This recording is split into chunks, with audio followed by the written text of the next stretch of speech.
What's going on, you ghoulishly glorious goats? Welcome to this week's episode of Total Pod Mode. My name is James, also known as Mr. Bames, and I'm joined as always by the wondrous Will, also known as Hoodafunk. Heyo! Spooky month is once again upon us. Fingers crossed we have a slightly more chill Halloween than we did last year, eh, Will? Yeah, things got a little out of hand last year. I'm looking forward to getting back to normality, for one. I even took a couple of steps this week to ensure things go smoothly this time around. Ooh, do tell. Well, I was a little concerned the way we left things last time, that Shaman Bro might have felt a little sore about things. We? More like you, bud. I mean, the moment he'd performed the exorcism and served his purpose, you were very quick to drop him. I hope you're not suggesting that you got the podcast cursed or something like that. No. Well, I think not, at least, anyway. Maybe I should call him. I mean, I'm not sure he's forgiven you, to be honest, mate, but maybe worth a go, yeah. Anyways, like I said, I pulled a couple strings to help keep things on track this year, just in case of any hiccups. I hired some help. You hired some help? I mean, I guess it makes sense given that we sacked off the TPM emergency pistol after the whole Santa incident. Yeah, I hopped on the dark web and created a profile on a site where you can hire guys for protection and stuff. Protection and stuff? Yeah, just in case Shaman Bro was planning on making an entrance. You know, he's a crazy guy. Sorry if listening, Shaman Bro. But, I just felt like it was a good idea to hire someone to protect us. And stuff. Right. And is he here now? Yeah, of course. Can I bring him in? He's just waiting outside. I guess so, man. I mean, if you really feel like it's necessary. It's not going to affect the podcast, though, right? I wouldn't worry about that, man. I made sure it wouldn't be a problem this time round. Oh, yeah? How's that? This guy doesn't talk. Come in, Donny. He doesn't talk? Exactly. Since I've met him in person, he doesn't say a peep. Okay, well, Shh. He's coming in, man. Just like normal. And don't worry about the... Hey, whoa, my God! Pleased to meet you there. Thanks for being here tonight. Oh, he doesn't like it when you talk to him? Oh, shit. Well, sorry, man. You did it again! Anyways, man, we're way behind schedule and way off track already. Let's crack on. Right. I guess this motherfucker is just going to stand there looking all menacing and shit, huh? Anyway, let's hit them socials. You can, as always, find the podcast on Spotify, Apple Podcasts, and pretty much anywhere else you get your podcasts by searching for Total Pod Mode. We also post regular video content of our playthroughs, stream highlights, as well as the podcast on our YouTube channel, Total Pod Mode. You can also find us on X by searching for @TotalPodMode, all one word. Or you can find me at Hoodafunk on X, and I'm also on Twitch under twitch.tv/Hoodafunk. And you can find me on X at Mr. Bames, and I'm also on Twitch under twitch.tv/Mr. Bames_TPM. So, Will, I think it's about that time. Talk to me, man. What have you been playing this week? So I've kind of been dancing around a few games this week. Not really been able to settle on much, but I guess the one that I'll probably focus on talking about is Cyberpunk. I finally caved following the 2.0 update and the release of the Phantom Liberty downloadable content, and I went all in, picked up the package, and finally decided to figure what it's all about. Oh, very nice too. How are you finding it so far? Well, so far I've got to say that it seems to me that it looks incredible and it plays really well as well. It feels very smooth and fluid in terms of your movement. You feel like a very agile character, despite the fact it's a first-person shooter. And I know in some instances of those types of games, it's kind of hard to get a real agile feel without resorting to wall running and wall bouncing and that kind of stuff. Although I do hear that Cyberpunk was actually originally supposed to have wall running in it, and it doesn't surprise me at all, given the type of game it is. Exactly, I thought there'd be some sort of cybernetic enhancement that could make you parkour god or something. Parkour! Michael, parkour! Parkour! So I went ahead and made a new character in the game, fresh save, created my character, made myself have a medium-sized penis, uncircumcised. We're getting right into the details straight away. Very fancy stripy pubic hair. So can I take from that it's a pretty complex character creation suite then, can I? Yeah, there's like various kinds of genitals and sizes that you can pick from. Nice. Yeah, and you can pick any sort of genital for any sort of model type. It feels like a very free character creator in some ways. However, in others, it's just a bunch of toggles. So for your type of eyes, you just have like 40 or so kinds of eyes to choose from. That goes the same with the nose, the mouth, the jaw, pretty much all the features of the face. Rather than a slider to shape it custom. Like. Exactly, yeah. So you have a lot of options to choose from, but it's not possible to kind of disable sliders and make a freak, to my knowledge, anyway. Right, got you. Bit of a shame, that. Bit of a shame, but it's just it's not necessarily something that I expect from every character creator. It's fine, and it makes it kind of fit the context of the game. You still feel like you've got a load of freedom in terms of all sorts of crazy piercings, tattoos, eye colours, hairstyles. I think the game has probably got the most hairstyles out of any game that I've played. More than Monster Hunter? I think so. Oh, damn. But either way, the character creator does feel very free in terms of what you can create. And I have made a guy that looks like very much like a cyberpunk. I don't really know how else to put it. He's got spiky green hair. Yeah. He's also got like these massive thick tattoos covering his body and face. Naturally. Kind of like a skull design on his face. His eyes are glowing black and red. Piercings everywhere? Piercings everywhere. Chromed out fingernails.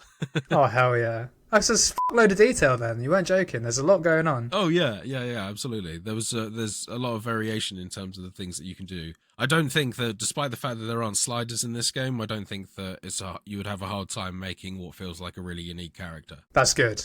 Yeah, I need that shit in my RPGs. Yeah. Never liked it when in a game that you could create a character and then you see a guard walking around that look the same as you. Never like that. And also, so pedestrians that I've seen in the game, they all look pretty unique so far. I haven't really noticed any repetition of that. That's good. It does feel like a pretty alive, busy city. That's really great to hear, because that was one of the things when I saw the game on my mate's PS5 that I criticised it for the most, was that the city felt dead. So I'm really happy you've said that. Yeah, a lot of the plazas are really busy, and when you're driving around, a lot of the time you kind of forget that you're playing Cyberpunk, and you kind of just enter GTA 5 mode, really, where you're just kind of driving around, crashing through buildings, and the environment seems to have a lot of destruction, which allows you to crash around, and the effects look good. It doesn't feel like you're in a kind of a bland landscape, you know? Oh, very nice too. And how's the driving? Like, is it on point? Is it kind of different to anything else? Is it special in some way? That's kind of what I mean when I say sometimes you forget that you're playing Cyberpunk. It does control remarkably similar to GTA 5 in a lot of ways. I don't know whether they've touched up the vehicle physics and the driving since initial release, where I'd heard that it was a bit patchy. But playing it now, it seems to play really well. Yeah, it's really enjoyable to get around in a car. I haven't tried any of the motorbike driving yet, but my old dusty car that you get to begin with, it's serving me well. Nice. And is it like GTA in the sense of you can steal any other vehicle, or is it you have your car and you can potentially buy a new one or mod it or something? It's like GTA in almost every sense of the word. You can steal other vehicles, and then in response to that, you get a wanted level of 1 star, and it kind of progresses. It feels very familiar in a lot of ways, which honestly is only a good thing as far as I'm concerned. That's kind of the wanted system that I do want in the game. What I will say is I did have an instance of the police spawning behind me in massive numbers still. Oh, yeah. So it seems like that hasn't been entirely fixed. But I will say that the parameters of me doing that were quite strange, where I was actually in a cutscene area and I had decided to behead someone and carry them into the cutscene just to see what would happen. And what did happen, just out of interest? Well, they mostly ignored it, to be honest with you. The doorman let me into this club, but whilst I was being let into the club, I just heard this crash and turned around, and there were like 5 police cars in the car, all pulling their guns out. They started firing, but then the moment I started speaking to the bouncer, they all kind of just put their guns away and went about their business, got in their cars and drove off. So, and did you lose your wanted level as well? Yes, because I walked straight into the club, and I assumed by that point, kind of a semi-set piece took over, and they'd forgotten about the wanted level by that point. Yeah. Crime, America. Yeah. Why America? Is Night City in America? It is, yeah. I think it's set in California or somewhere, I think. Then fair. Crime, America. This is a crime! This person should go to jail! So, aside from a few sort of minor glitches and things that I would kind of put in a similar class as Bethesda ones, where they're more amusing, if anything. Yeah, CDPR glitches. They exist too. Yeah, absolutely. However, I will say for the most part, they're pretty far and few between. Other than that instance, that's the only thing I can think that I can really count as a notable glitch. Back to the combat, I'm finding that really enjoyable. I'm kind of going for a mix of stealth and style as well. One of the skill trees in the game that you can invest in is just cool. So I've been investing in that quite a lot because it enhances your thrown weapons, like throwing knives and things. And I've been experimenting with sneaking around using small throwing knives and pistols with silencers. And I'm speccing into getting like a pretty high level stealth skill tree based around pistols and throwing weapons, really. Very nice. And of course, throwing weapons, universally known as the coolest weapons. So very good. Undoubtedly. getting headshots with throwing knives is one of the most satisfying things I've done in the game so far. And because the way that the throwing weapons work in the game, they're kind of regenerative. You throw the thing and then you just have to wait a number of seconds before it recharges, zips back into your hand, so you can keep throwing it and using that. That sounds very Blade. I like it. It's fun. It makes it really, really fun. Very satisfying and a really good way to enhance the stealth mechanics of the game. Yeah, very nice, very nice. So I've got to ask, Will, because this is CD Projekt Red, is there any sort of resemblance to The Witcher at all in terms of gameplay, mission structure, things like that? Not that I've encountered so far, no. This seems to be kind of like an entirely separate beast, yeah. That's both disappointing and good. It's good in the sense that they've done something original, but it's disappointing because I was hoping to hear that the side quests have the same level of complexity and effect on the world, which I guess they still might do. I just can't speak to that at all because I've only really engaged with the story so far, and I'm very much kind of into just past chapter 1. Just in terms of depth of quests and things like that, I really couldn't comment until I played a bit more. Okay, fair. But I'm hoping the same as you. That's what I'm really... I think that's where I would hope that the game had its strengths, even on release. That's where I was hoping for the good content to be. So, yeah, hopefully I'll be able to update on that next week. Yeah, nice. I mean, it's similar to when you said it about Starfield, really. I don't doubt the quality of that sort of thing. That's kind of just a given. So, yeah, I look forward to hearing more about that when you get to it, man. I wanted to talk a little bit more about the net running in the game, because that's one of the abilities that I've unlocked and I've been trying to pursue as well. It's another system that you can work in really nicely alongside the stealth gameplay. And what exactly is net running, sorry? So net running is hacking in the game, essentially. It's using cyberware implanted in your body through your eyes to hack stuff remotely. So as you're playing in the game and, you know, you're doing your regular sort of first person shooting and hacking and slashing stealth mechanics, you can also slow down time and look at various objects in the game and use them to help you. That includes looking at enemies and causing them to overload their guns or causing a short circuit in their own hardware. You can actually briefly turn off their vision, which will blind them and stop them from attacking you. So there's quite a few different ways you can use it to affect enemies, but you can also use it to affect objects in the environment. So you could make various things that are electronically wired malfunction, and then that'll aid you in distracting enemies and make you able to sneak around them in cases where you don't even want to encounter them and do takedown kills. That's kind of neat. And obviously there's quite a lot of offensive electronics in the game, things like turrets and stuff like that, which you can hack to help you with. It goes quite deep because you can actually use visual hardware like surveillance cameras to actually be your eyes and ears as you progress through. So if you find a surveillance camera, you've got the option to just turn it off and carry on sneaking through. However, you can connect to the network, and from that you can jump between cameras, and you can cause that to overload and distort things down the line from you that will help you as you progress and try and sneak through the area. So you can kind of get eyes and ears on the next couple of rooms ahead of you if you actually hack into the camera and use it.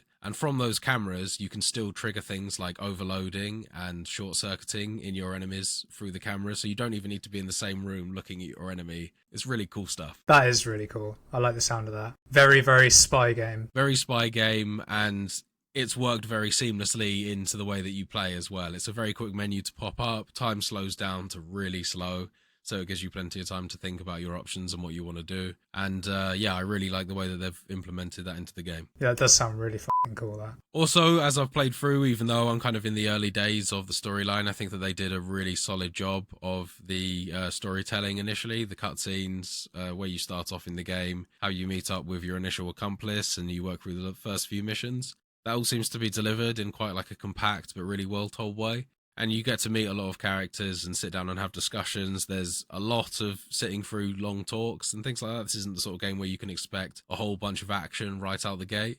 So I guess that's comparative to The Witcher. There's a lot of scene setting and talking and dialogue options that you can branch from, different ways that you can play out missions. Yeah, so I suppose actually that is something that you compared to The Witcher, is even in the short time I've played it, I do get the sense that I'd like to go back and play it again as a very different character. Yeah. And I think I've got another 2 characters in mind for how I'm going to play this. This time I'm kind of like a nomadic outcast and a bit of a wild card. Wild card, bitches! Yeah!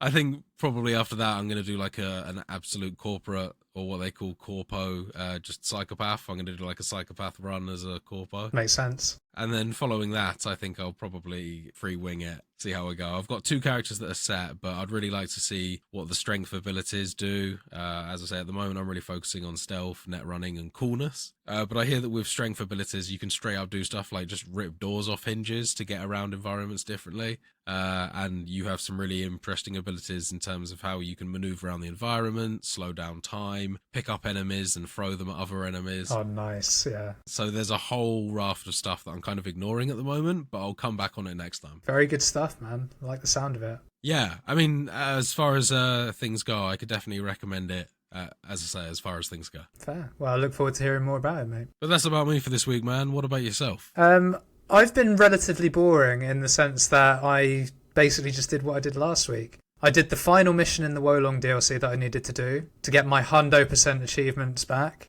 Right, okay. Taking it away from me twice at this point, but I'm going to keep getting it. I'm not working that hard for it originally and then losing it over some DLC. Nuh-uh, not going to happen. But that was pretty non-eventful, nothing really to talk about. And then I played a bit more Lies of P. I actually started a new character because I wanted to try an advanced build, which is basically magic. Okay. How are you finding that so far? Not really magic, it's more elements. Yeah, so far, man, it's been really fun, actually. What do you do with these elements? So it's basically there are certain blades in the game that are infused with acid, fire, electricity. Oh, sure thing. Okay. So you know when you get longsword and it scales with strength, right? When your strength goes up and it's an A rank, so you'll get plus 50 extra damage based on your strength number, for example. Yeah. With the advanced stat, it increases that number on the elemental damage of the blade.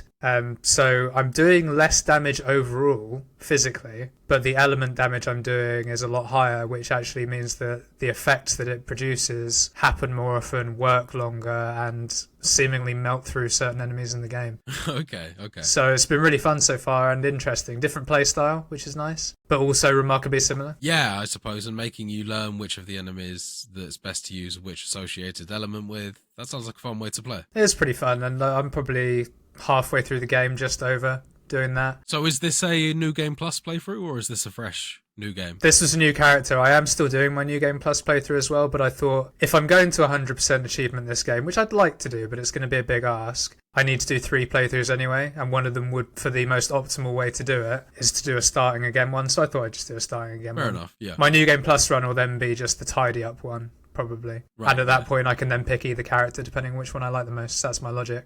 But I don't really have much else to say on those because I've already covered them in previous weeks. So with that, I think we're done with the catch up for this week and we'll move on to the gaming news.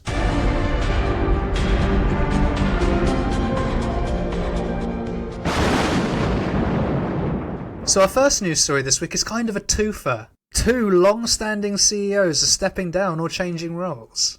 So news broke last week that our favourite executive, Jim Ryan, Oh yeah, the bitch. will be stepping down as CEO of Sony Interactive in March 2024. Perhaps most well known as the staunchest advocate of the FTC blocking Microsoft's acquisition of Activision Blizzard, although he did also oversee the launch of the PS5, to be fair to him, that was pretty successful. He took on the role of CEO in 2019, having initially joined Sony Europe in 1994, and will be succeeded by Sony Group Corporation President and Chief Operating Officer Hiroki Totoki, who will take on the role on an interim basis from the 1st of April 2024. On his decision to step down, Ryan said the following: "After 30 years, I have made the decision to retire from SIE, Sony Interactive Entertainment, in March 2024. I've relished the opportunity to have a job I love in a very special company, working with great people and incredible partners, but I found it increasingly difficult to reconcile living in Europe and working in North America.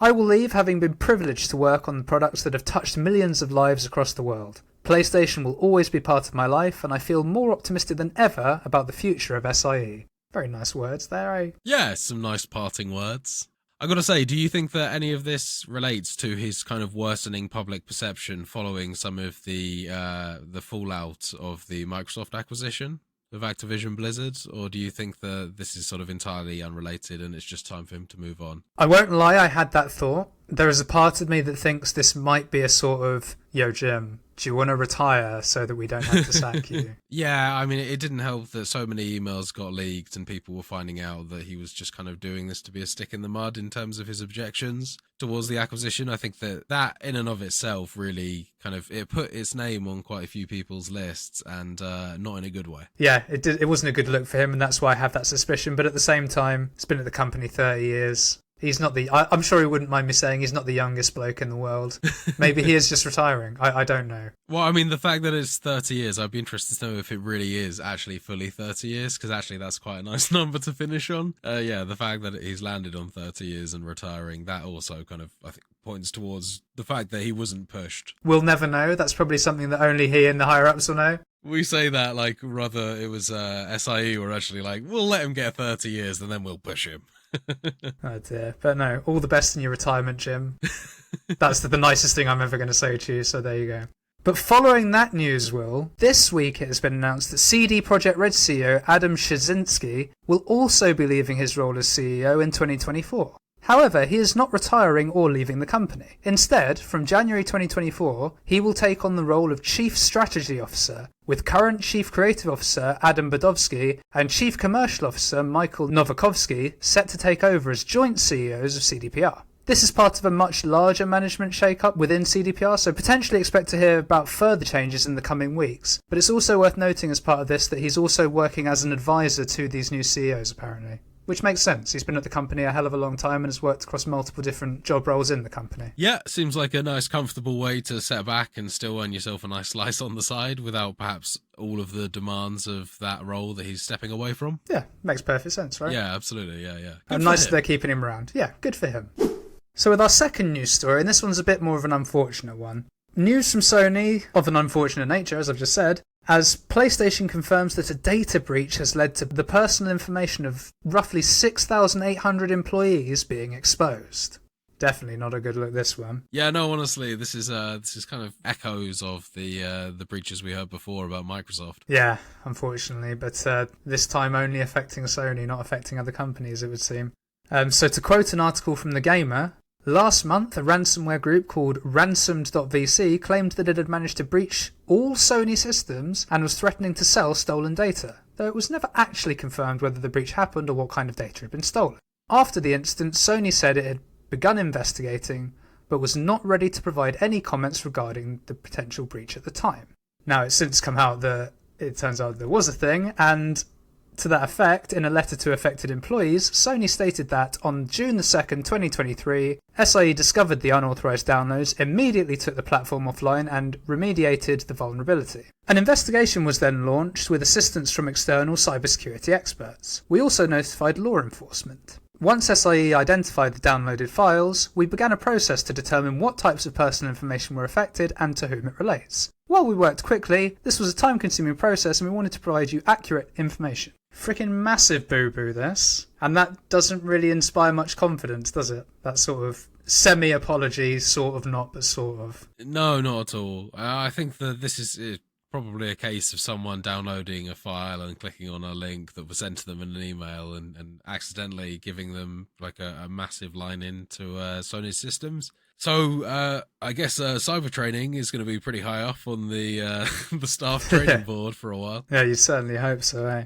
But notably as part of this, no player information was exposed as part of the breach. They do feel the need to clarify that because of all the previous player information breaches that Sony's had. Exactly, and this is not a repeat of the famous incident in 2011 where the personal information of around 77 million accounts was exposed. So, well done for not being that shit. Yeah, we're down from 77 million to basically just only 7,000 of your own employees. Good job, Sony. Yeah, well done, I guess. Yeah. Honestly, we're getting better. There's improvements, all right? Yeah, in 12 years you've had a second breach, but it's way smaller. We should be celebrating. Party over here. Not a good look, this, is it? No, not at all. So in our final news story this week, again, unfortunately not a particularly happy one this, but Bungie are being sued by a former employee. That is, of course, Bungie, famously developers of Destiny 2, amongst other things. Halo. initially as well. Oh yeah, that little game. Yeah. Oh dear. So according to a new IGN report, former HR manager Ingrid Alm is suing Bungie, claiming that she was wrongfully dismissed after bringing an alleged case of racial bias to one of her supervisors. So at this point, I'm going to quote directly from the article from our good friends at Game Rant, basically to ensure that I don't misinterpret the details. We'll leave our listeners to do that instead. Exactly. So, begin quote. You're tiptoeing around it. Quote, beginning now. And I will signal when it is finished by saying end quote. End quote now. So, begin quote. A few months after being hired by Bungie in May 2022, Alm was instructed to investigate the performance of an employee, who allegedly pointed out that he was the only black employee on a 50-person team. He expressed concern that he was being racially targeted by his supervisor at Bungie, and Alm shared the details of the situation with her own supervisor. Alm recommended that the employee's supervisor should receive diversity training, but she states that her recommendation was met with hostility and denial. Her recommendation was denied since the supervisor had been there for a long time and is considered a highly regarded employee. After the recommendation was denied, Alm alleged that Bungie recommended the termination of the employee's employment. This is the black employee at this point. She disagreed with this measure, saying that termination would be racial bias. In September 2022, Alm reached out to Bungie's Director of Equity and Inclusion, Dr. Courtney Benjamin, for advice regarding the incident. And Alm's supervisor was extremely angry after learning about her conversation with Benjamin. Later that month, Alm was placed in the Needs Improvement category during a review and subsequently cut off from her email and Bungie platform access. At the end of the month, Alm was informed that her resignation from Bungie was accepted despite not intending to resign. The former HR manager also claims that she declined to sign a document stating that she voluntarily resigned, and she did not receive an email response from Bungie Chief People Officer Holly Barbakovi after reaching out for help. End quote. So a big old quote there and a lot of name dropping. And you'll never believe this, Will. Naturally, Bungie have denied the allegations, but notably did not provide further detail to dispel the alleged bias. Oh, well, I feel like that's a pretty normal response to do in that type of situation. I don't think that they would feel the need to elaborate on the situation. No, exactly. And, it may just be fairly standard procedure, as you say, as it's best not to comment on things whilst legalities are ongoing. So we will likely have to wait until the new year to get the real story, with the trial scheduled for the 22nd of January 2024. Right, that'll be an interesting one to note down. I wonder whether they'll name and shame the accused once it actually comes out and is confirmed. Fingers crossed it's nothing serious, and hopefully justice is served whatever the outcome. And with that, I think we come to the end of the news for this week. Apologies, listeners, that it wasn't a more happy one, but, these weeks happen. But let's re-raise the spirits now. I think it's about time for the... A Games Challenge!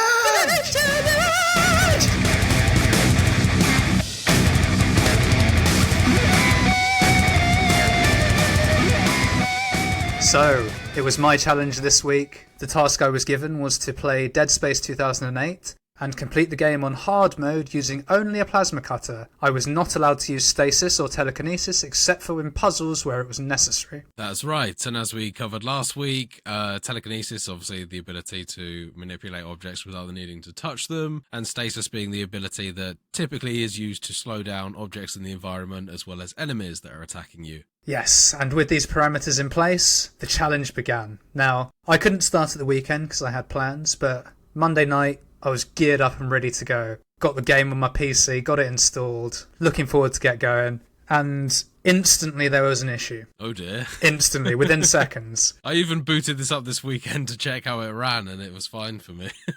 I don't know if this is because of my hardware, I don't know if it's because the game is poorly optimised, I suspect it's the latter, but I don't know. But instantly on the menu screen, the mouse was just going absolutely everywhere. Oh, I did have that. Yeah, the insanely high sensitivity on the mouse. Yeah. Yeah, I turned it down to off, basically, bottom of the slider, and it was still moving around like an absolute mad. I could not deal with it. Tried to play the game with mouse and keyboard because I figured my accuracy might be a little bit better with the mouse and keyboard. Virtually unplayable. It was way too slidey. I couldn't aim because sometimes there would be no movement because I turned the sensitivity down, but other times it would just fly all over the screen. Oh, right. Interesting. Okay. It was, really odd. So I was like, okay, it. Controller. That's controller. Fine. It's fine. Game was designed for a controller, no problem. Yeah. But did you know that, at least in the version I played, or with the controller I've got, which is an official Xbox controller, now wired, so it's not a dodgy adapter, it was the official Xbox adapter. Did you know there's a little feature in the game? You know how left bumper, hold it down, is to sprint? Yes, that is a Yes, well-known feature. Yeah, no, yeah, and that's all good. I'm happy with that. Did you know that randomly on the PC port that I played, it will change your control scheme so that left bumper becomes the right stick, show you where you need to go function. Oh, okay, odd. Very odd, and you could seemingly get around it by clicking left stick, and it would sort of set the controls back to default or whatever. Never really understood what happened, but thought, okay, that's a weird thing. I'm just going to go with it for the time being. And more than once, like a multitude of times, I'd be trying to run away from something and I'd just completely stop dead and just do the whole beam on the floor thing. Right, the navigation system. Damn. Awful. Yeah, that sounds like an issue. But I still tried to persevere because I was like, because sometimes I could get it working for a few minutes at a time, like, like 20 minutes, half an hour, like fairly consistently. But then came the biggest problem of all, which was, at the end of chapter 1, you go back to the shuttle and it explodes. My PC could definitely handle it. The game could not handle that explosion. Crashed, I want to say, twice at least, maybe 3 times at that point. Right, okay. Which kicked me back to the last time I saved, which, because I was trying to get through it relatively quickly at this point, was ages ago. So I wasn't happy with that. Finally got through that bit and the explosion didn't kill the game. And then the control switch happened thing with the 2 enemies that come on the bridge straight after that scene. Right, oh my god. And I was just like, this is unplayable, I can't do this. And couple that with the fact as well that the loading times were absurdly long. Oh, okay. Yeah, no, this is weird, right? Yeah. None of this I've experienced when I stuck it on. I stuck it on for about, to be fair, only about 20, 30 minutes, but wanted to kind of see how I got on with it as well. Yeah, no, very, very bizarre. And at this point, Monday night, probably about 8 p.m, I was like, fuck this, I'm too angry to play this now. This is nonsense. But what I did do before I completely turned off for that night and played a bit of Liza P was I checked my Xbox, because I had a suspicion that I had it on Xbox. I had a suspicion I had the 360 version of Xbox. I wasn't sure if it was a Games with Gold. Yeah. But I looked and I had it. It was a game I owned. Very good, okay. Got it installed, but I was done with the Dead Space on Monday night. That was so unfortunate. The only thing I can think that's really different about mine or your hardware is you're running on AMD architecture. Yeah. I'm running on Intel. That's the only thing I can think. So we get to the true challenge start date, which was Tuesday night. And on Xbox, the loading screens were like at least 5 times quicker. I'm not even kidding. Right, okay. That's definitely something. Exactly. So very bizarre. How did the game look compared to you playing it on PC? It looked better on Xbox. Yeah, I'm not surprised given the fact that they have a few post-processing effects, a little bit more blur to it and stuff like that, so it covers any rough edges. Xbox, it played wonderfully, loaded quickly, job was good, and I hadn't got out of chapter 1, so I hadn't really lost any progress. Yeah. So we begin the challenge proper. Basically, the first weapon you get is the only weapon I was allowed to use, the plasma cutter, which you get very, very, very quickly at the start of the game. That's right. After an incredibly tediously long cutscene, which you can't skip, which was only tedious and long because I'd watched it about 5 times the night before. A lot of arguing. And we were introduced to sort of 2 of the main characters of the game. Commander Hammond, I don't know what his rank is exactly, but Hammond. And I don't even remember what the lady's name is. I really don't remember what her name was. No, oh god, no. It's been lost to me, yeah. Yeah, these characters really, I didn't elicit any emotion for them at all throughout this playthrough, I'm not going to lie. So I started going through. This game is kind of survival horror, I want to say. It kind of is survival mechanics, but I don't know how horror this game is, if that makes sense. I think there's plenty of jump scares, scary monsters, and we class Resident Evil games as survival horrors. This game's fits the bar, I would say. Didn't get him any jump scares, won't lie. No, didn't get into it, no. No, well, I didn't find it scary. To me, it was more actiony, weirdly. Yeah, there's definitely action elements in there as well, yeah. It kind of plays a bit more closer to RE4 in that sense. I'd agree with that, for sure. I saw a lot of similarities, including some of the enemies, funnily enough. Which is a weird thing to say, because the enemies in this game are called the Necromorphs, and they basically have long limbs that you can dismember, which is the best way to do damage to them. Just shooting them randomly in the body like you do in most enemies in most games, or even in the head, isn't the best way to kill them. And that at first was a really cool mechanic. Did get a little bit tedious towards the end, but I wonder if that's because I was only using one weapon. Yeah, could have been, yeah. So my strat was basically the same for the whole game. The first couple of levels were really just sort of setting the scene, as you'd expect in a horror game. Nothing too major in terms of challenge. There weren't really any big gank fights or anything like that. Typically, you're only facing off at 2 or 3 enemies at a time, really, at this point. Yeah. And very quickly in these early, I want to say within the first 2 or 3 chapters, there's 12 chapters in the game, right? Within the first 2 or 3 chapters, because I only had one weapon to work with, I had fully upgraded the damage on it. Yes, yeah, definitely the first thing you want to do. I got to say, I did consider making it a prerequisite of this challenge to not be able to upgrade the pistol either.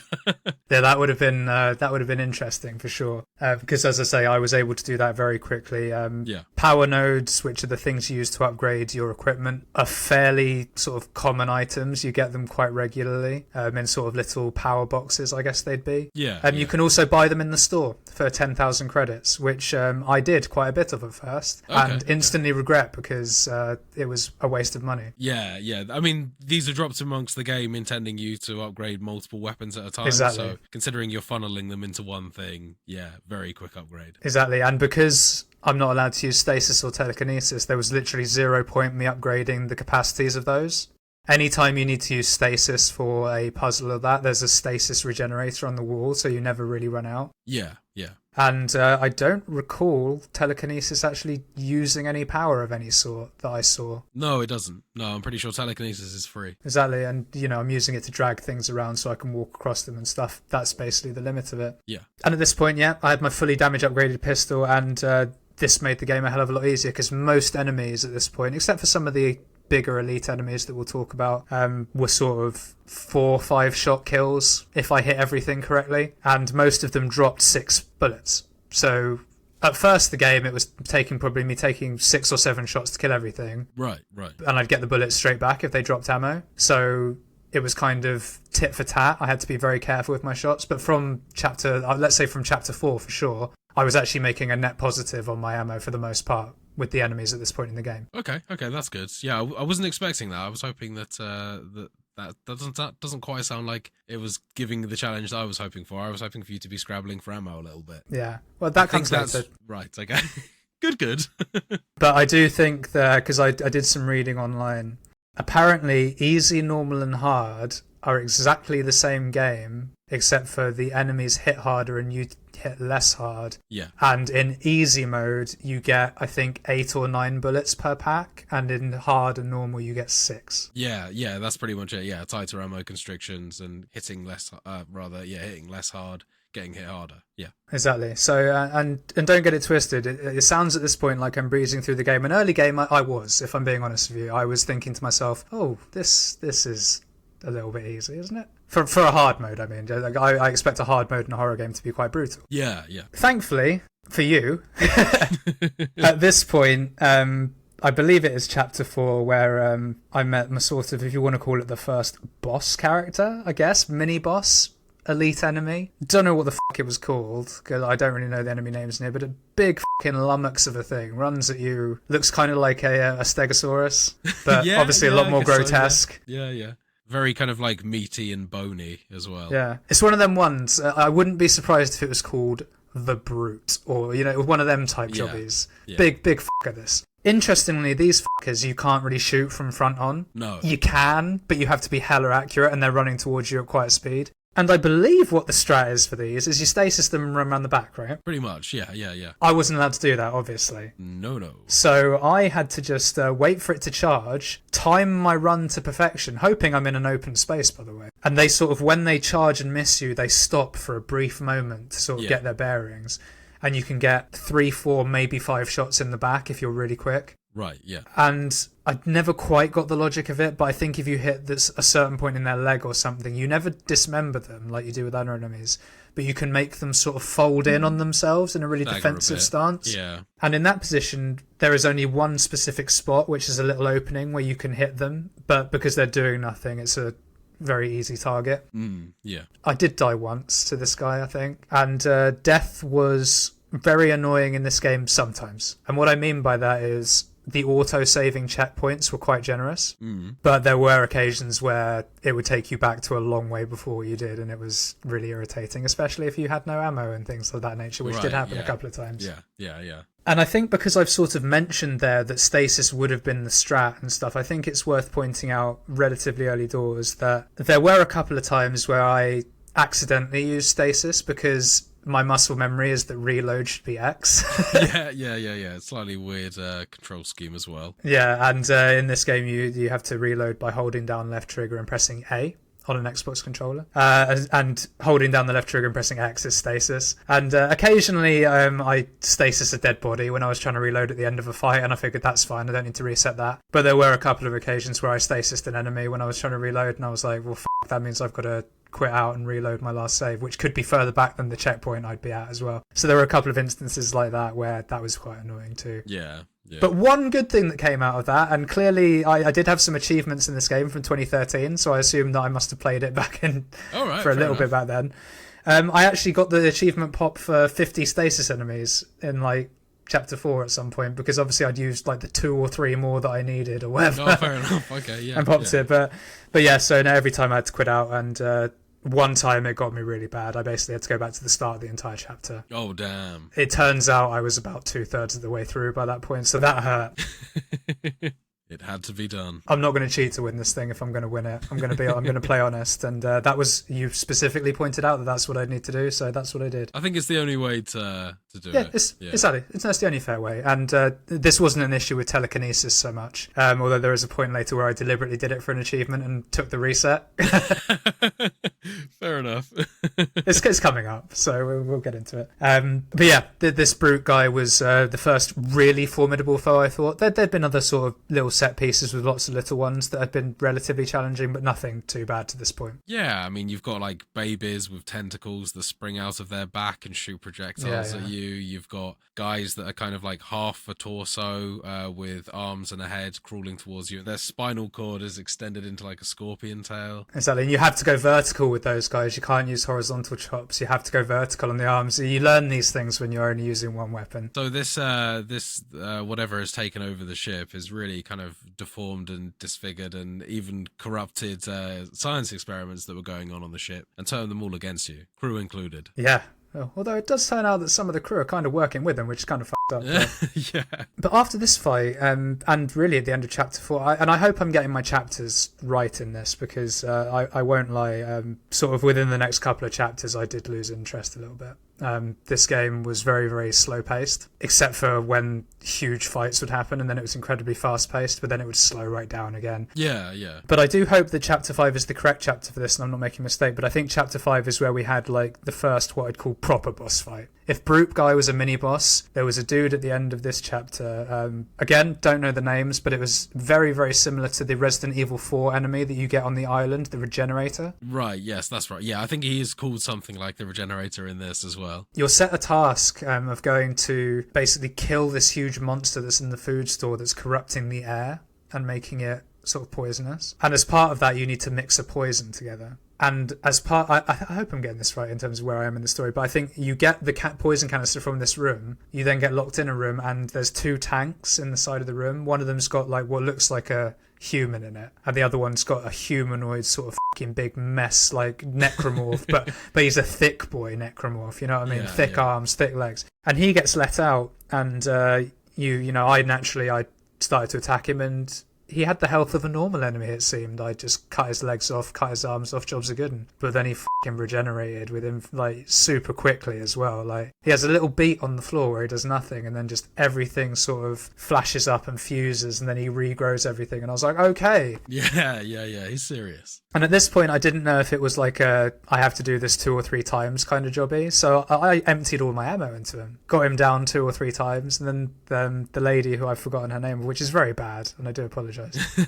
But yeah, she says like, you can't kill this thing, it's just going to infinitely respawn, get out of there. So at this point I reloaded my last save, because I was like, well, I've wasted loads of ammo on that guy, and I knew I'd saved relatively recently to that, so it was okay. Right, okay. But this motherfucker then proceeds to follow you around the ship for this level in certain instances, and there was a big fight in a really open room where he's there, and there's about, probably in total by the end of the fight, 12 to 14 mobs that come after you. Yeah, I remember the room. I remember the room well. Oh yeah, dude, this was a very brutal fight because I had relatively low ammo for what I needed, and I believe that the ammo drops, or whether it's a credit drop, an ammo drop, or something else, or different ammo to the gun I was using, I think is RNG based, and I just got really unlucky with the plasma blaster bullets drop. I was just really unlucky. You were just picking up loads of credits or something instead. Yeah, it was credits and fucking line rails and shit, which I was happy with because let me tell you, I sold pretty much everything as part of this run, which is how I was able to keep my med packs and my bullets in check. And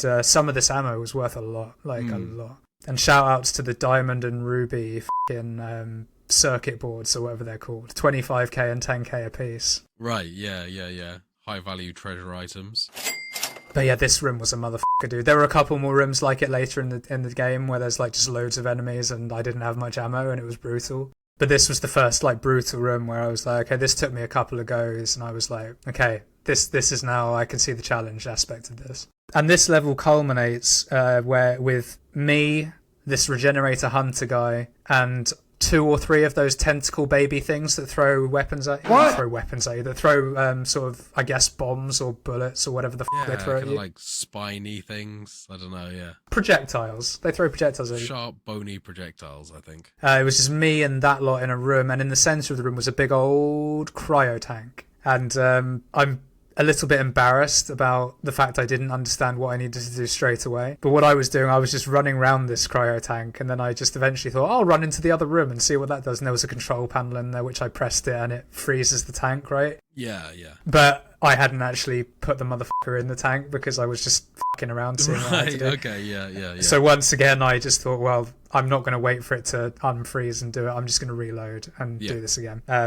/ let myself die because that was sometimes quicker depending on where I thought the checkpoint would be. Yeah. And I can't remember in this instance exactly what I did, but I reset. And again, what you're meant to do, I think, is in an ideal world, is stasis him when he's stood in there. That's right, yeah. But you can achieve the exact same effect by getting him not quite in the chamber, but sort of in the doorway. Yeah, right. Shooting his legs off, and then he won't start regenerating until he loses a third limb, I believe. That's right, yes, yeah. Maybe it's on a timer, I'm not 100% sure. He will, yeah, it doesn't really start. It happens a lot quicker the more you shoot off. Because I'd shot his legs off and he was in the doorway, I ran straight backwards and into the office to press the button, and in that time he'd managed to crawl forward a little bit and just be in the chamber. Nice. So it became a timing exercise, but was not too bad at all. Good, okay, yeah, that sounds good. Quite a nice boss fight that, it was, it mixed it up a little bit, added sort of the puzzle to a boss fight, which was nice. And that's where I actually put it down for that night. I was like, okay, sweet.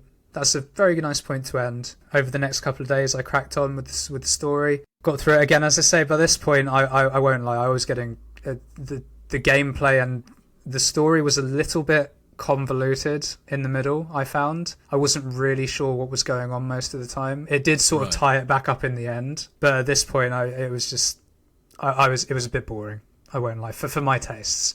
I'm not the biggest survival horror guy, as I've said before, I think, on the show. If you're not following the story as well, I think that, yeah, it does rely quite heavily on that. There was the whole Hammond and Lady dynamic, which was quite interesting.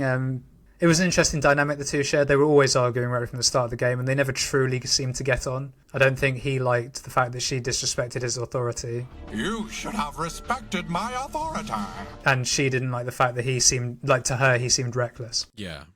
I think for me, the thing was less about some of the characters, more about the overarching storyline that I like. The fact that you'd been summoned to this ship, the Ishimura docked because there was some sort of distress signal going on. Probably, have we mentioned at this point that your character's called Isaac Clarke? He's an engineer. Oh no, we didn't go into the character at all. No, not even slightly. Yeah. So Isaac's an engineer that is working on a vessel that has tried to land on the Ishimura to give them some help. The Ishimura is a planet-cracking ship that mines by extracting large chunks of planets, extracting it into orbit and then mining it. On a mining expedition, they have picked up some sort of alien device, and that's about kind of as far as the story where James is up to at the moment. But I guess the other motivation there for Isaac is not only as an engineer that's working his way through the ship fixing the systems, but also his girlfriend was on board at some point, and he's hoping to track her down as well. Yeah, exactly. And there's a video message that he's obviously got saved on his little kit. Keeps on looking at it, yeah. Keeps on looking at it, yeah, and that actually brings me quite nicely. And one thing I did really like about this game, a little bit random, but the way the inventory's done. Like, if you move around in your inventory, Isaac looks. Yeah, yeah. And a lot of the interfaces in this game are all done as if your suit is projecting a hologram in front of you and navigating it. It's a really cool effect. Yeah, the shop was the same as well. I quite liked that. A nice touch. Yeah, yeah. Particularly for 2008, I feel. Yeah, it was very impressive. I'm not sure whether it happened in this one, but something that I always noticed that was really cool about 2 was the fact that you didn't really need a torch because light shone out of your kind of lined visor and it would light up the environment in front of you. Can't remember if that happens in 1 or not. I don't recall that being in 1, but whenever you aimed your gun, you'd get a torchlight. Right, okay. So that was how I got around that. Not that I didn't find this game that dark either. There were moments, but for the most part, there was always a light. Yeah, this game uses lighting a lot. There is a lot of darkness, but it's punctuated by light, and that's pretty much all of how the game looks, really. Yeah, but as a result, it does make it quite light for a dark game, if that makes sense. Yeah. I would say it borrows from things like, I think I've heard the comparison drawn between it and Alien before, in terms of some of the scenes where Ripley's navigating a ship. Lots of like klaxons and sirens running, steam gushing out of vents and things like that, and working your way through fairly enclosed spaces. Yeah, and I can see that. And it had that sort of, the soundscape had that sort of vibe as well.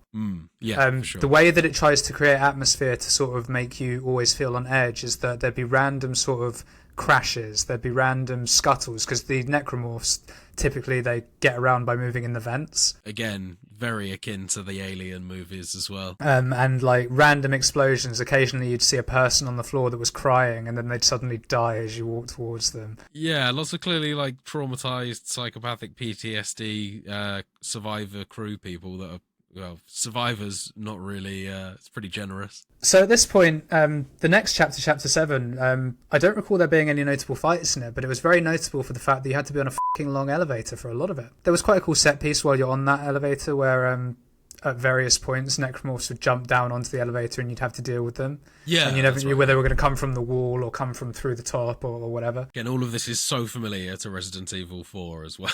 Loads of kind of set PC bits like this. That was quite cool. I was glad it only happened once, because I think if it happened every single time you got on the lift, it would have become overkill. I think that they were trying to maintain an element of suspense and horror there. So yeah, I think what they I feel like they gave up on it as the games went on. But they did have that sense of unpredictability in this one still. In the later ones, every vent, you knew there was going to be a necromorph bursting out of it. Whereas this one, it sometimes makes you think there are some bits in there that are meant to kind of put you on edge, but nothing actually happens. Yeah, and I'd agree with that, because there are various points throughout the game where the vent might blow open, or a side panel on the wall might suddenly come off. But then that'll be it. Nothing actually happens. And it does do that to particularly great effect. You know, not my style of game, as I've said, but objectively, this game does, like, the soundscape and the atmosphere it produces are very cool. I've missed out a bit, actually, where there is a big old problem with the old automated defense systems that's going to kill the ship at some point. And basically, you have to get to a cannon, manually use it to blow up asteroids and things of that nature from hitting the ship, while our good friend Hammond fixes the automated defense systems. And whoever made this cannon aim deserves a place in fucking the 9th circle of hell. Even on Xbox, it's very high sensitivity from memory, yeah. But then really low sensitivity when you try and precision aim. Yeah, and also it didn't seem to go where I was aiming it. Like, now, some of this could be user error. I'm not going to rule that out, but it had 2 green dots that sort of were your crosshair. And there were times where I was fucking on the rocks, dude. Like, I saw it on the rocks and it went under. So I think you have to aim for the middle of the rock, basically, is what I'm getting at. You can't just aim for the edge of the rock. I think I probably gave up on using that crosshair and just kind of looked where the bullets were firing. Yeah, that's probably a good strat to use. And I'm ashamed to admit that I did fail this twice. So I did get it eventually. And because of this, there is a boss fight, if you want to call it a boss fight very generously, later on, where you have to do the same sort of thing, but you're shooting the tentacles off a big thing. That's right, yeah. And I did that first time because of the trials and tribulations I've had with the original bit. Not really even worth going into that fight, I don't think, because it's nothing special. You just shoot the big yellow bits on a fairly non-moving enemy that will occasionally throw stuff at you. Yeah, pretty much. It's more of a dodge and shoot type of game. At this point, I feel like it might just be worth going into more of a Boss Rush conversation, because the enemy diversity in this game isn't vast. There's sort of your basic necromorphs. There's the scorpion boys that Will mentioned earlier. There's the sort of baby boys that Will mentioned earlier. And then there's versions of those that are slightly darker that take a few more hits. That's right, yeah. And outside of that, there's kind of the elite enemies like the brutes. There's quite a cool enemy that's like a sort of mess of bodies attached to the wall, and then tentacles come out of it, and it has like 6 tentacles that you have to shoot, but periodically it will blow out a little sort of fetus looking thing that one tentacle will grow out of and throw stuff at you. Yeah, that's right. If you get too close, it'll just straight up decapitate you. But aside from those, though, I'm struggling to think of any more notable enemies that pop out. There's the big chunky boys that are filled with these weird parasite things that you can shoot, and the parasites burst out. How could I forget about those? Because those little things are the worst enemy in the game. They are with the pistol, but they are so satisfying to kill with the flamethrower. It's kind of like it's the only weapon, or the only time rather, that I use the flamethrower in the game is just for those guys. So yes, no, that's a very fair one. And the other one I can think of actually is there's ones that sort of they carry around a yellow sack, and if you shoot the yellow sack, it explodes if you hit it twice. Yeah.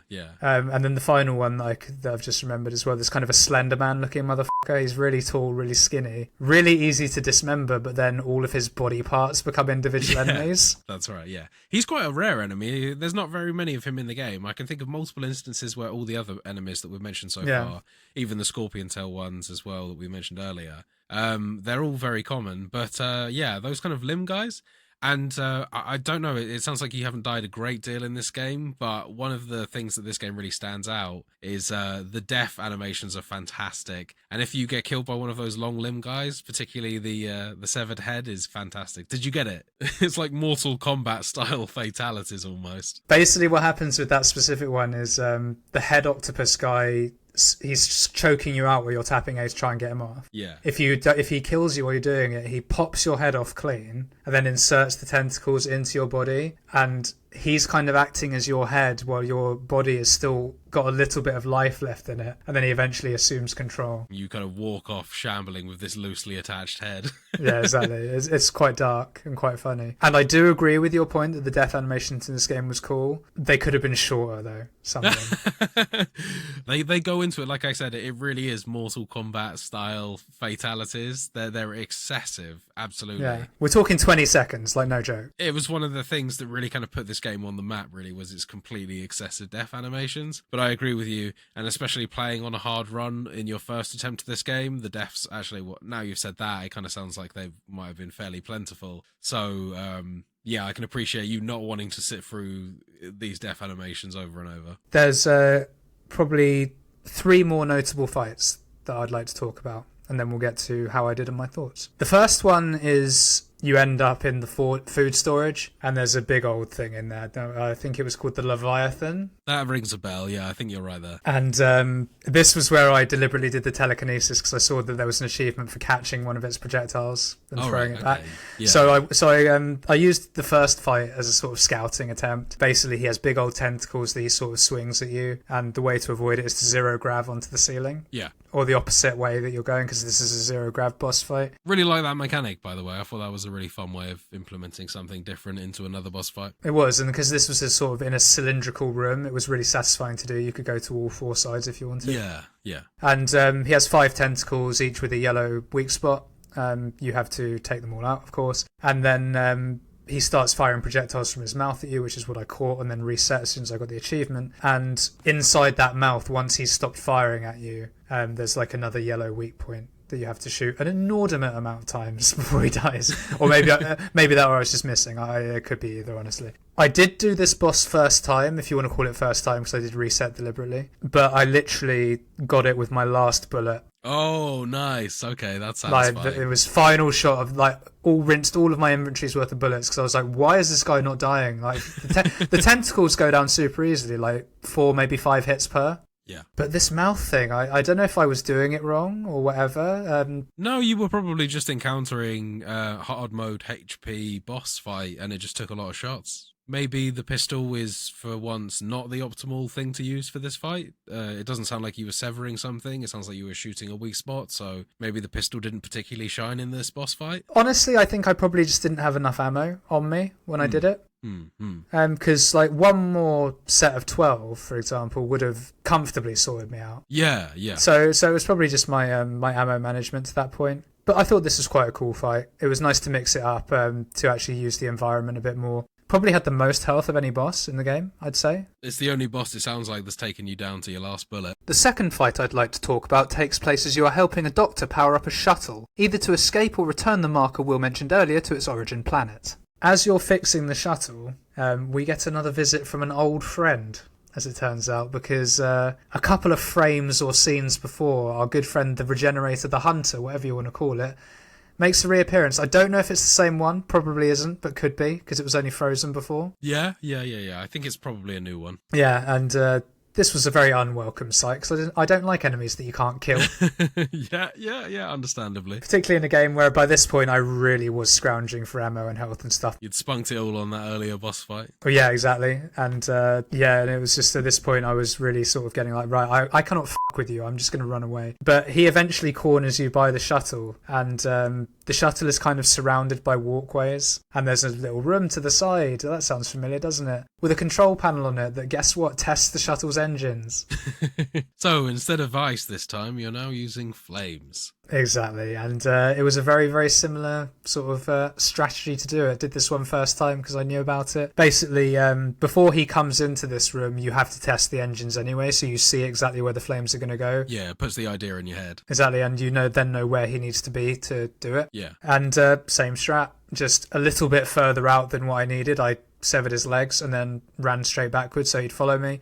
By the time he got to where the thruster was, I got to the control panel, was able to burn him alive, and because of where the terminal was placed, I got to watch the whole thing. Lovely. It's quite grisly. Yeah, as his Dead Space likes to be. Yeah, but that was quite a nice touch, I think, because you didn't really, or at least I didn't really see much of the freezing on the first one. But this one, you saw everything. You saw him char up. But then, after to be honest, quite a tedious bit of dragging around the fucking marker along rails and stuff. A little bit too much of that in the final two chapters, I won't lie. I do remember those bits.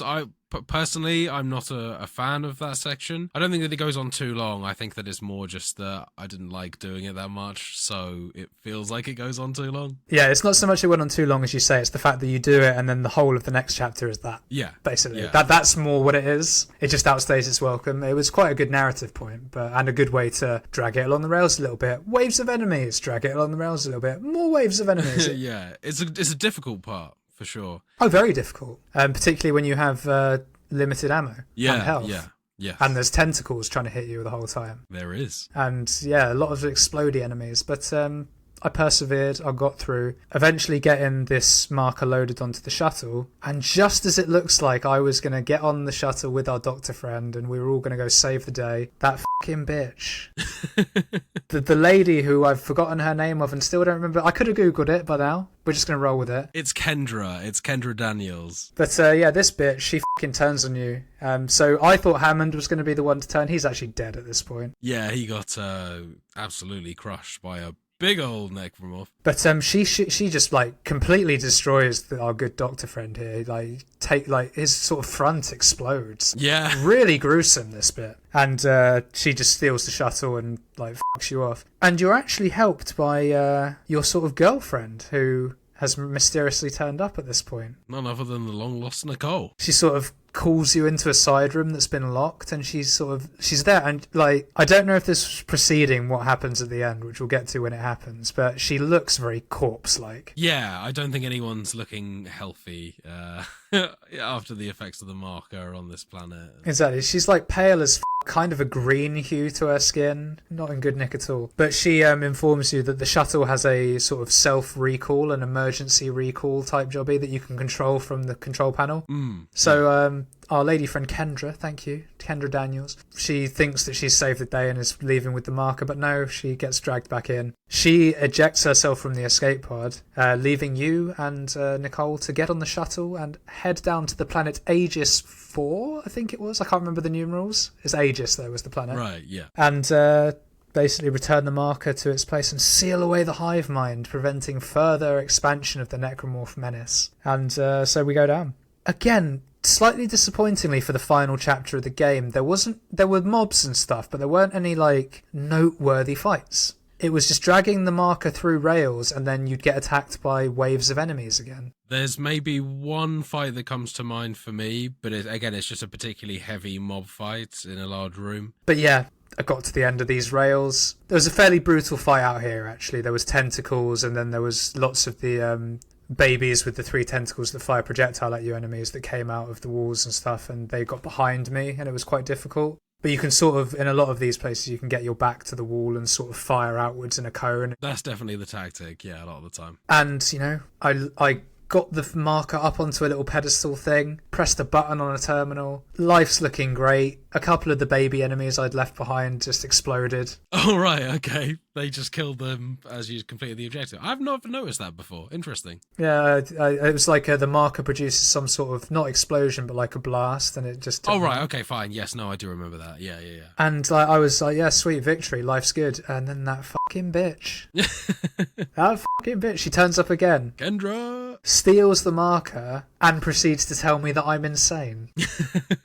Saying that I'd never watched the end of Nicole's message right to the end, and you actually then do, and she kills herself in the message. That's right. Yeah, this is a little bit like of a James Silent Hill type situation there, it made me think of. It felt like it borrowed a little bit from the James and Mary situation. Yeah, well, it did feel like this game was a love letter to some games that had come before it, in 100%. Terms of stylistic choices, for sure. Yeah, and Mortal Kombat being included. Yeah, exactly.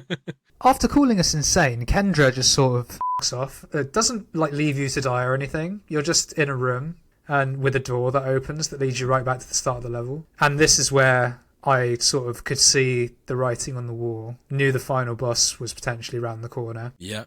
So I sold all of my shit. I got my 2 large health packs, my 2 mediums that I like to have on me at all times if I could, and spent the rest of my money on plasma gun ammo because I was like, final boss, if that fucking tentacly boy that was in the food storage is anything to go by, this is going to be a long one.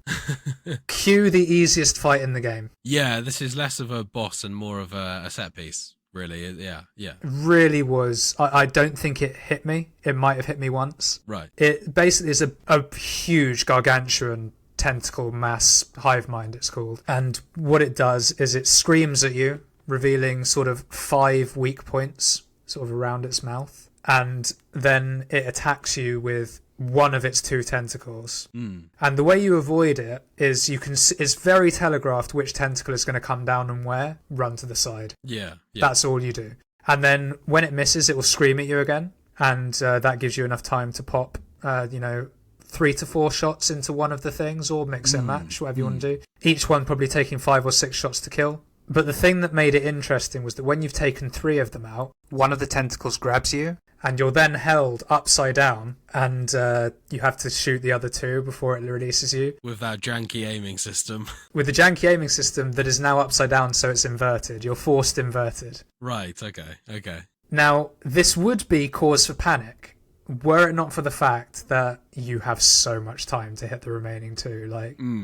I probably took about 60 to 90 seconds to do it, which is quite a long time in a boss fight. The game kind of wants to end at this point. I don't think it wants you to fail this because it's very set piecey, and the effect of you failing it would be watching what is essentially a long cutscene with minor player input for a lot of it. So it really wants you to just do it at this point. Exactly, and because I'd been sort of randomly pot-shotting the orbs anyway, I think they both had like 1 or 2 shots left. So it took me a fucking age to aim the fucking things, right? But I did actually manage to aim them, got it. And then for its second phase, it has like a rib cage on its chest that opens up and reveals the one final weak spot, very similar to the one that was in the mouth of the food storage enemy, the Leviathan. Yeah. And with this one, what it does is it has a massive tantrum where it's using both its tentacles to slam down on you. And in this case, again, very, very easily telegraphed. You run one side and then run the other side after that tentacle's come down. And then it opens its little mouth rib cage, and you take a few pot shots at the final yellow orb. Now, whilst it took more damage than the original 5 around the mouth, this one took significantly less damage than the Leviathan's one and was probably done in 7 shots. Right, okay. Nice. And yeah, was very, very, very, very disappointed with that final boss. I was expecting more of an epic conclusion. Oh, really? I mean, I think it is pretty epic. It just maybe not as hard as you'd have liked. On hard mode, Yeah, I thought it was going to be more difficult than that. I like my games to end with like a bang. Like, it's and I'm not going to judge the game too harshly on it because this is my opinion. I just prefer a game with a final boss. It's like, that was an epic fight and now I can put the game down. Yeah. This felt like it fizzled out a little bit, which was a shame, but obviously means I was able to complete the challenge. Congratulations, man. Well done, buddy. Another challenge in the bag. I said to you off pod that I was actually quite nervous about this one because I'm not the best shooter game person, and hard mode is always going to be difficult if you don't know the game as well. But I've got to say, dude, this one is the easiest one I've had yet. You reckoned it would take you reckoned it would take me 12 to 16 hours. Yeah. 8 hours 15. Wow. Okay, you were done quick with this as well. Yeah. And I wasn't running past stuff like I did in the Evil Within and Resi. I did take on most things. Obviously, that's 8 hours 15 in-game time. That doesn't account for my deaths, so call it 9 hours. But yeah, I was quite pleased with that. Fair play. No, very good. Very good. Okay, well, I'm definitely going to have to come up with something much more saucy for you next time. But yeah, and in terms of my overall thoughts of the game, there were points in this game where I really enjoyed it. I thought some of the set pieces were really cool, and initial meetings with every single enemy type were great. Where the game falls off for me slightly is there was too much slow pace for me. The fights, when they were frantic, were very frantic and quite fun, but there was a lot of slow pace for me. And that did lead to me at points thinking, my God, this is the most boring game I've played in a very long time. I won't lie. That's really interesting, because I always found those slow bits to be really enjoyable in terms of just exploring the ship, getting a feel for things, encountering minor kind of set pieces and stuff like that. I always found that stuff really intriguing to go alongside, but it sounds like you only really enjoyed the combat of this game.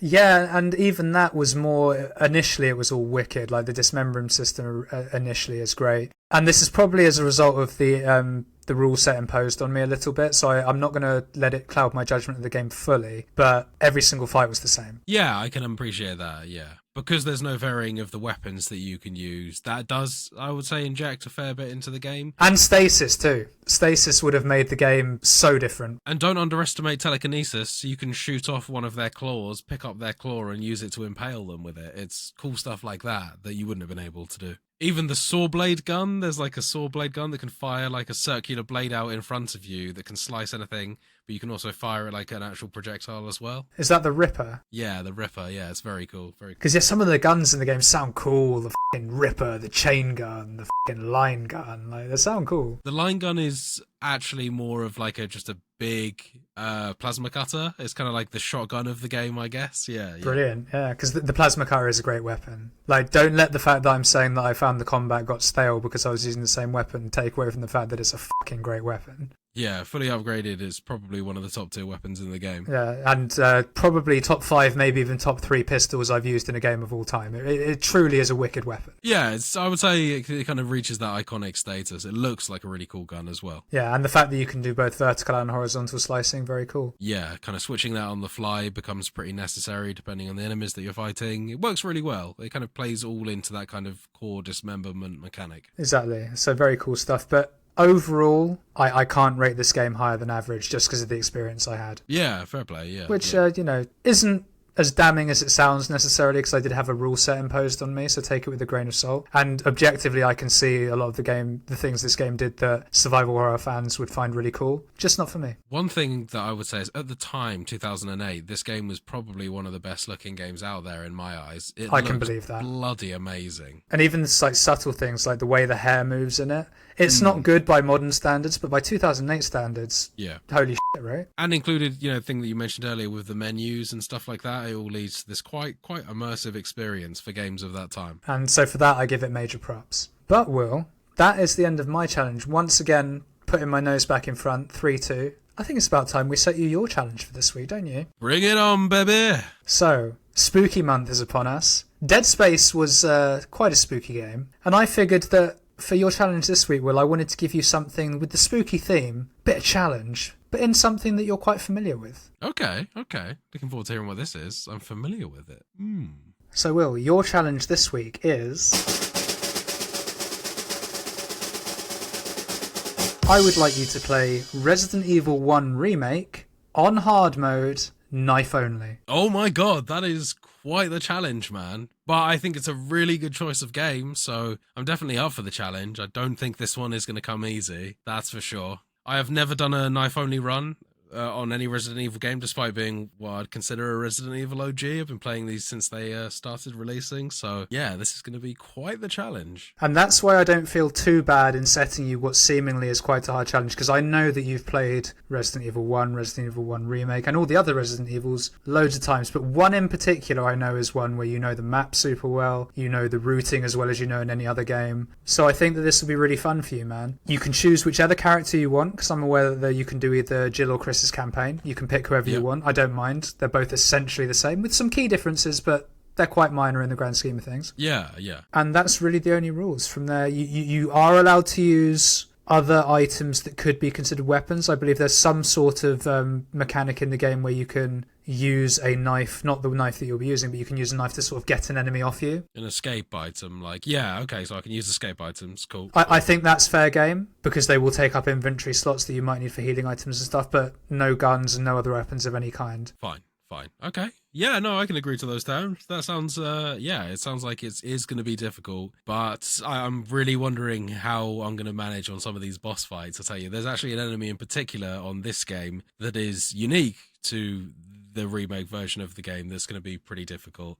So look forward to getting into that. And you mentioned earlier that I was familiar with this one, although the Resident Evil 1 remake kind of captures a lot of the main points of Resident Evil 1. The layout of the mansion, I believe, is still slightly different. So I think that there's definitely going to be some stuff that will catch me off guard here as well. So yeah, I'm looking forward to seeing how I get on this week. As am I. Tune in next week to find out how Will gets on. So thank you very much for making it this far, listeners. We really appreciate you. If you've enjoyed what you've listened to, you can, as always, find the podcast on Spotify, Apple Podcasts, pretty much anywhere else you get your podcasts by searching for Total Pod Mode. We also post regular video content of our playthroughs, stream highlights, as well as the podcast on our YouTube channel, Total Pod Mode. You can also find us on X by searching for @TotalPodMode, all one word. Or you can find me at Whodafunk on X, and I'm also on Twitch under twitch.tv/Whodafunk. And you can find me on X @MrBames, and I'm also on Twitch under twitch.tv/MrBames_TPM. Okay, Donnie, I think we're wrapped up here. Thank you for your services. Shaman Bro didn't show, and I think we're all good from here. Dude, why the f*** didn't you tell me about his face before?